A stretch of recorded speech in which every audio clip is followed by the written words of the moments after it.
Hi-ho, it's your Uncle Joe. You know, you may not know it to look at me, but I am not the most mechanically inclined person in the world, not a handyman type guy. But in junior high school, I had to take 2 years of shop class.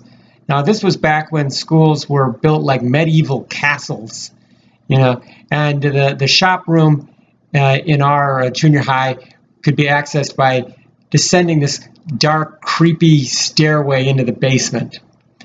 And one of our projects that year was to make a letter opener.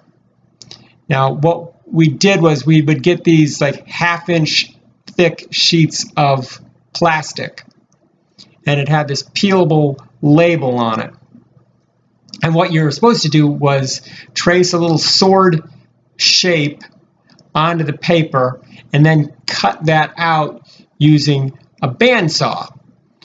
Well, I did that. Other people were working on different projects around the room. Some people were working on the lathe, and some people were, tooling leather and things. But I was trying to make my letter opener, and other people were trying to make their letter openers too. But there was only one working bandsaw, so a line would always form at the bandsaw, and the people who were waiting in the line would often razz the person at the front of the line. Well, eventually that got to be me. I'm at the front of the line trying to cut out my letter opener from the plastic, and the people in the line are chanting, "Don't screw up, don't screw up, don't screw up." So I'm very nervous. I'm trying to feed this piece of plastic into the bandsaw. Now, one of the people waiting in line was this girl that I had a huge crush on at the time, and all of a sudden, I hear her scream. And I look down, and the bandsaw is about that far into my finger. And at first, I just didn't feel a thing. It just was like a zip.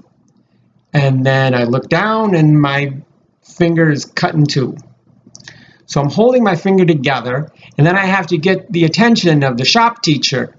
I'm trying to say, "Hey, excuse me, you're busy. I know you're busy, but if you could just for a minute, I have a thing here." So I was sent to the school nurse, and then my mother came to pick me up. She took me to an emergency clinic. They sewed up my finger, put like Frankenstein-looking stitches in it.